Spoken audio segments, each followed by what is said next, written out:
Okay, take two on the jazz vinyl tag for 2022.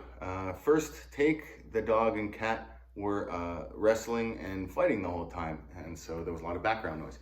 So, take two, this is the jazz vinyl tag 2022 by Tunes from the Man Cave. Chris put it together. He did the last year's, and he might have done the year before, but last year I didn't do it, and I kind of regretted it, so this year I'm going to do the Jazz Vinyl Tag 2022 in May. I was looking forward to it.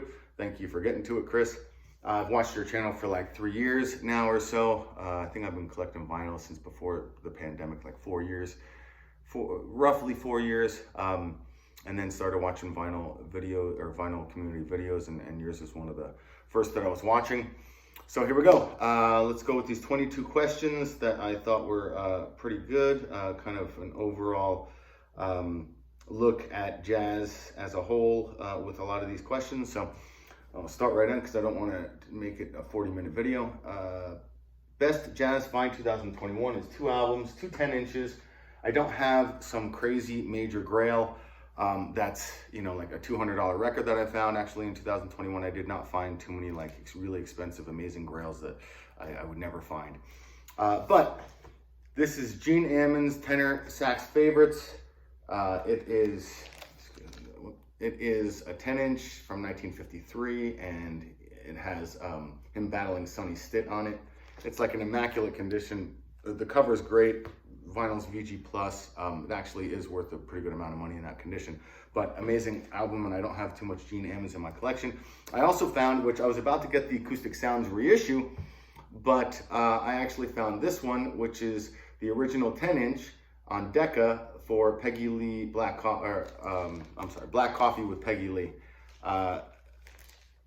Just a great album, and it does have some crackles on it. It doesn't play perfectly, but it's good enough for me. I love the black and white cover as well. A little glare there. There we go.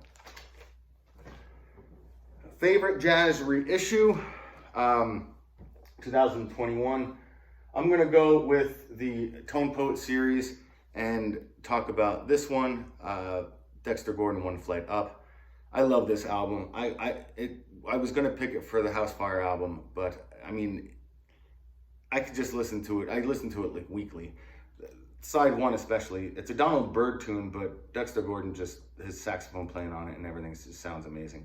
Tanya on side 1 is, it's kind of like a modal tune, which, nobody really talks about that. I don't hear, but as far as for modal jazz, this album's like, it's a modal jazz album.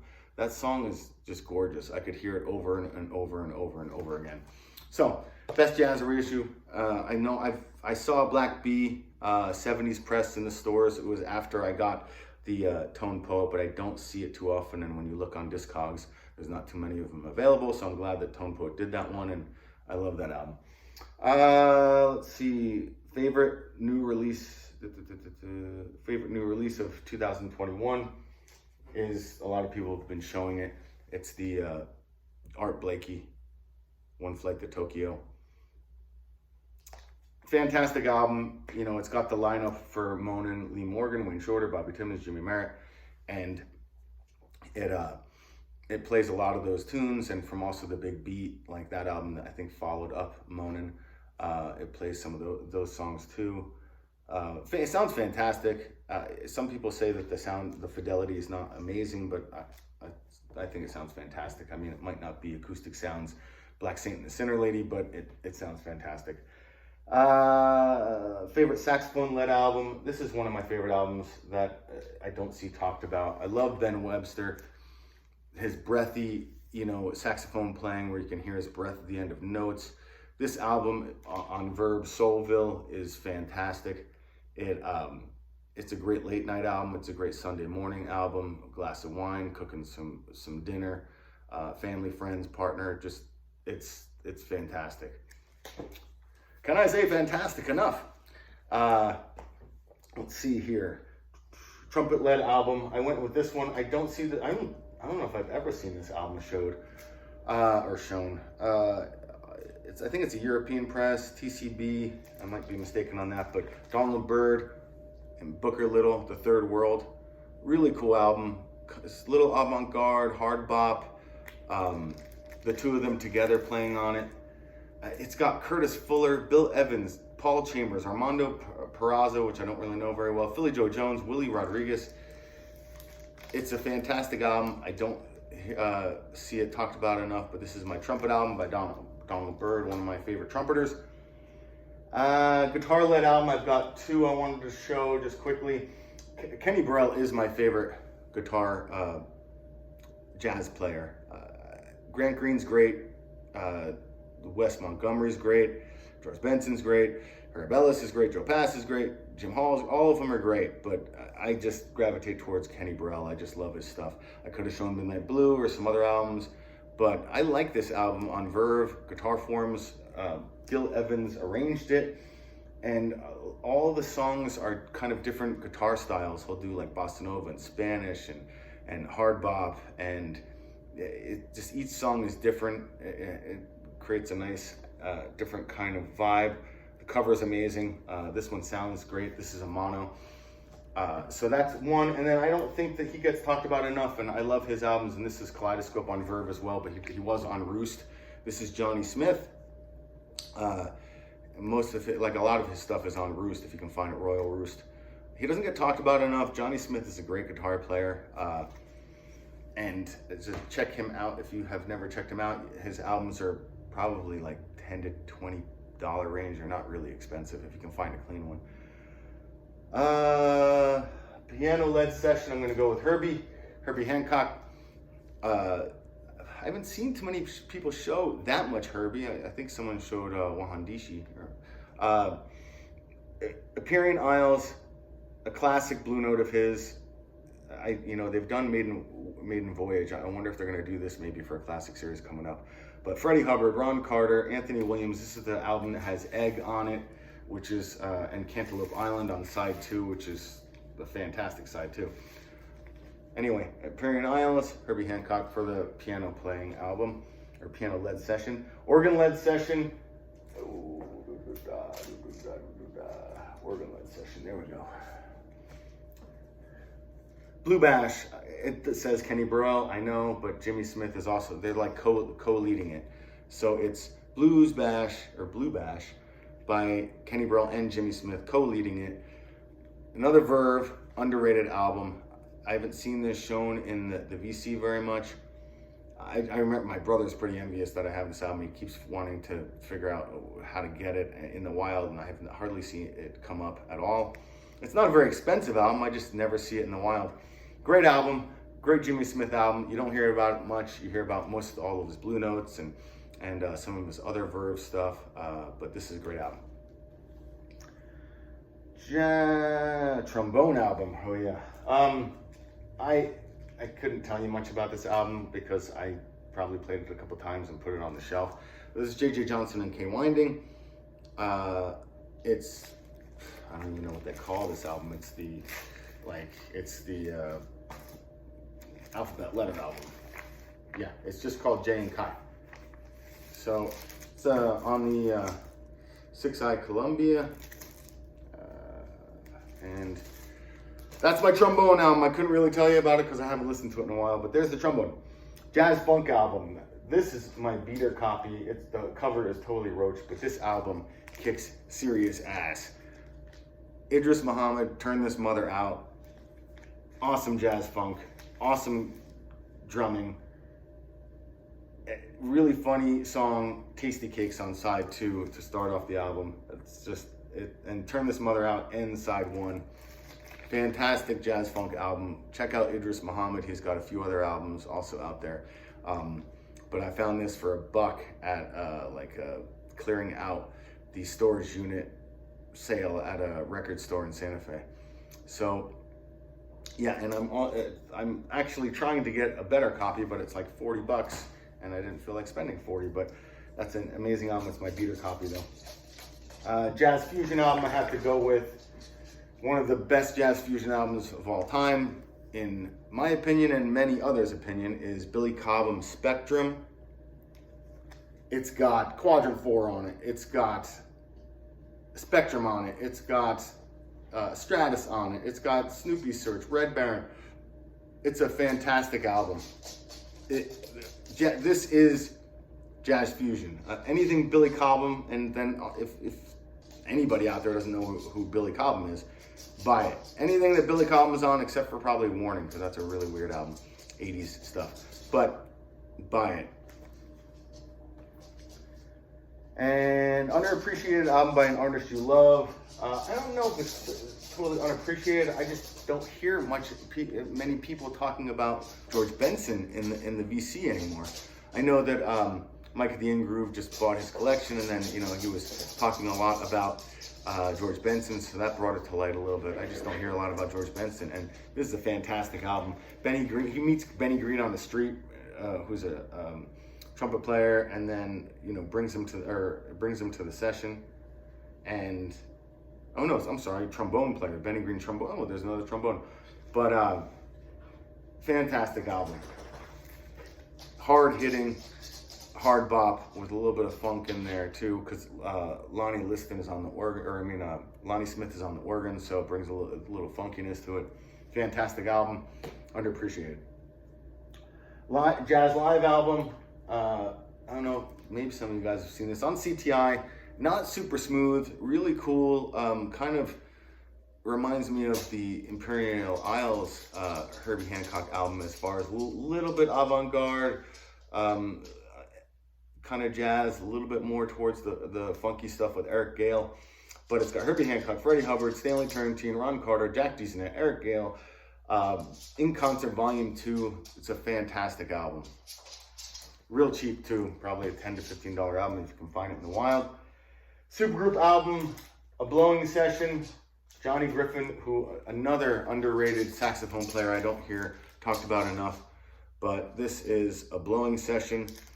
Blue Note 50 and 59. This is my Japanese copy. Lee Morgan, Johnny Griffin, Hank Mobley, John Coltrane, Wynton Kelly, Paul Chambers, and Art Blakey. There's no way. I mean, that's fantastic. Total super group. I don't think they're on every single track all together, but everybody on this album is like Mount Rushmore of jazz. All right. Favorite artist. Record by a favorite artist that they're a sideman. Monk's music. Monk's got to get into the jazz vinyl tag. One of my favorite, obviously, piano players. I think I have more Monk albums than anybody. Monk's music, Riverside, fantastic album. Art Blakey is the artist I'm featuring. Art Blakey plays drums on this album. It's one of the albums that he was helping Thelonious out on, and then Thelonious helped him out on that Atlantic album. There's a new reissue out on now.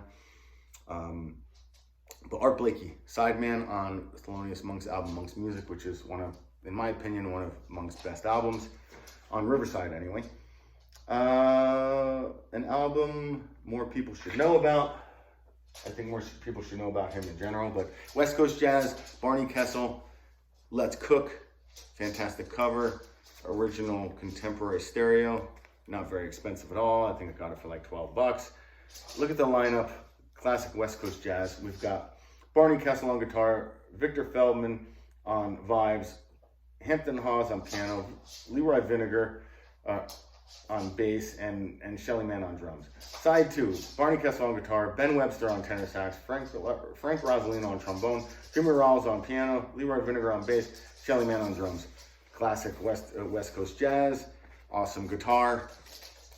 I love Barney Kessel. Anytime I find a Barney Kessel album in the wild and it's cheap, and they usually are, on contemporary, I pick it up because it's just fantastic guitar.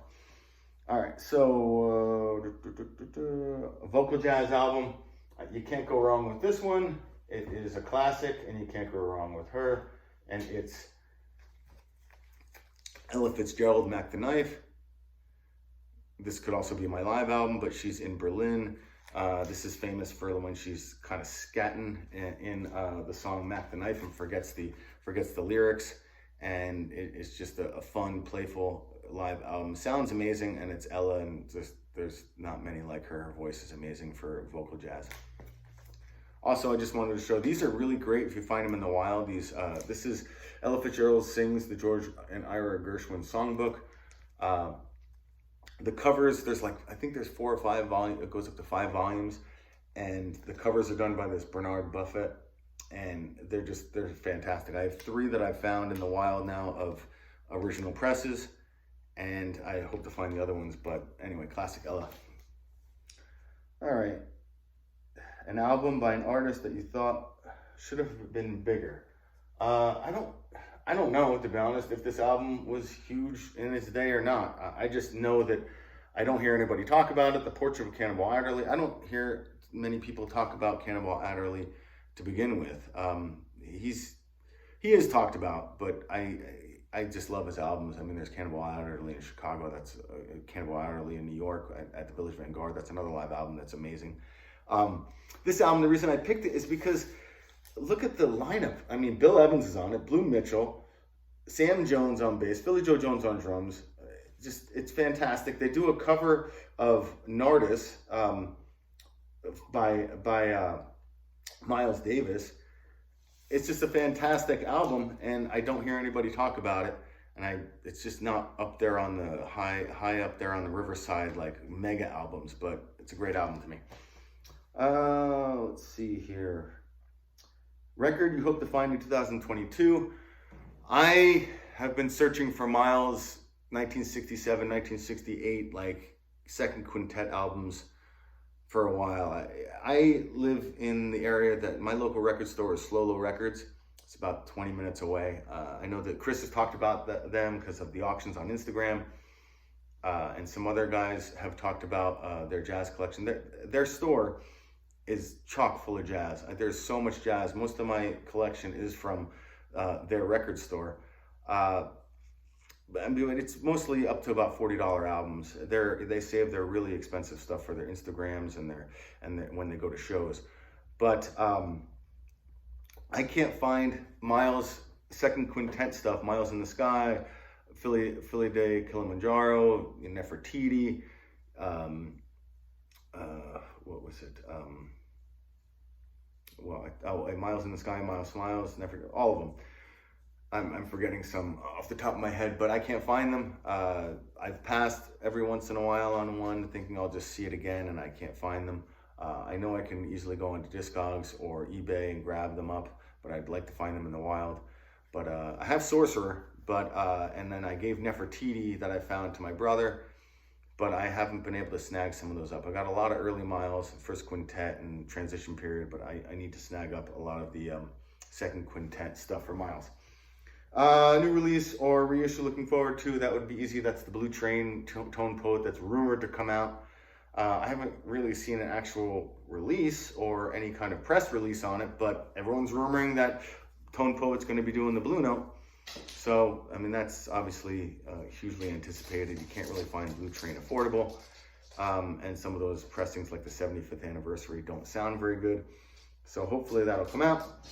And my House Fire record, I thought about this.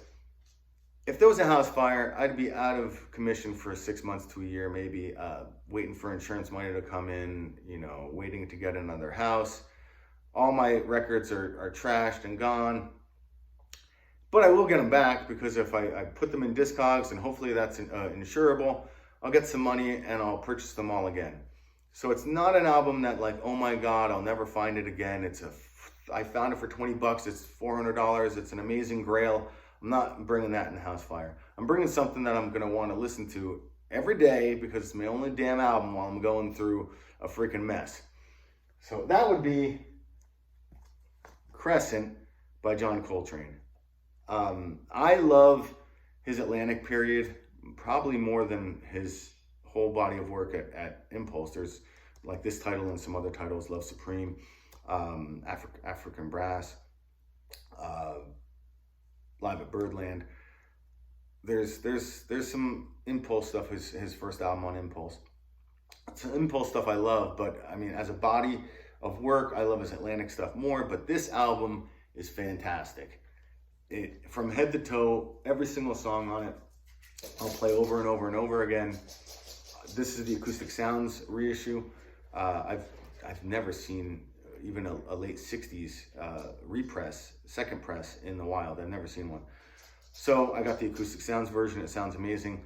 I could just play this for a while until I gain up enough money and the insurance money comes in to start building my record collection if the house was on fire. So that's my pick for the house fire record.